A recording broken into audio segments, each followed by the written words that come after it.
Paljud inimesed on mõelnud sellele erinevatel aegadel, näiteks kolides või kui mingil põhjusel on raske perearstiga ühist keelt leida.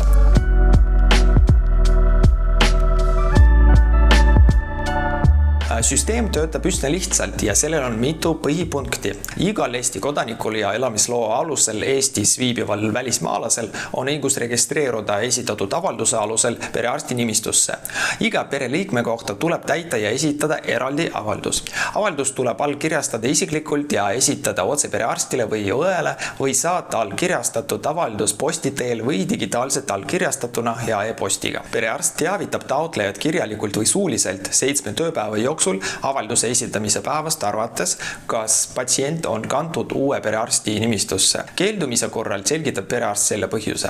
Patsient võetakse perearsti nimistusse järgmise kuu esimesest kuupäevast ja samast ajast hakkab perearst saama patsiendi eest pearaha.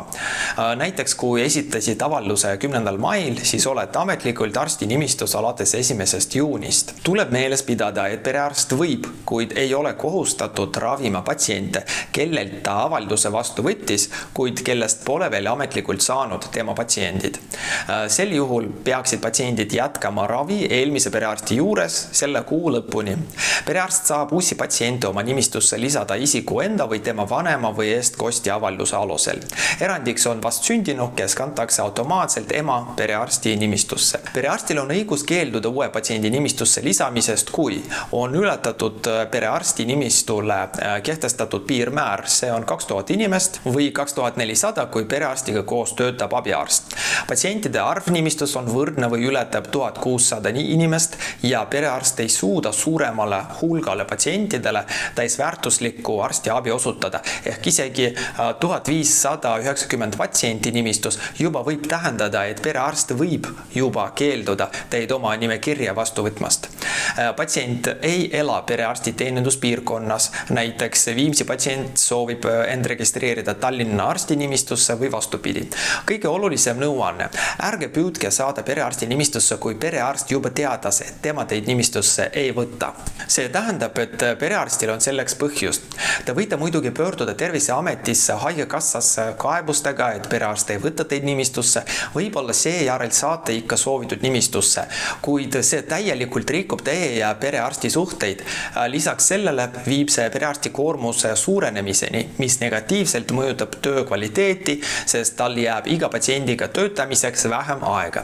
See ei tähenda, et perearst ei soovi just nimelt teid nimistusse võtta. Tema eeskätt jätab ruumi nende patsientide jaoks, kellel on seaduse kohaselt eesõigus nimistusse saamiseks. Neid on juba nimistus olemas olevate patsientide lähisugulased ja lapsed. Eelkõige on alles jäänud kohad suures nimistus mõeldud spetsiaalselt neile patsientidele ja alles seejärel ülejäänutele. Lahendus on olemas. Leidke perearst mujal, kellel on rohkem kohti uute patsientide nimistusse võtmiseks. Oluline küsimus on, kust leida perearstide kontakte? Mitu võimalust. Terviseameti veebileht mveeb.sm.ee, vaheleht perearsti nimistud. Kui arsti nime ei tea, saab kasutada ainult viimast veergu teeninduspiirkond, kuhu saab kirjutada näiteks Tallinn, Kiili, Tartu, Rae või mõni muu koht. Samuti tuleb panna linnuke ruutu vabade kohtade olemasolu. Seejärel vajuta otsi. Kuvatakse nimistute loetelu, kus on vabu kohti. Arvestus käib maksimaalsest arvust 2000 inimest, kuid pidage meeles, et isegi kui nimistus on juba umbes 1600 inimest, võib arst keelduda teid nimistusse vastu võtmast. Kui vajutate perearsti nimele või nimistu numbrile, avaneb uus leht perearsti kontaktidega, aadress, telefoninumber. Soovitan valida neid nimistud, kus patsiente on vähem kui 1600. Siis on suurem tõenäosus, et teid kantakse nimistusse.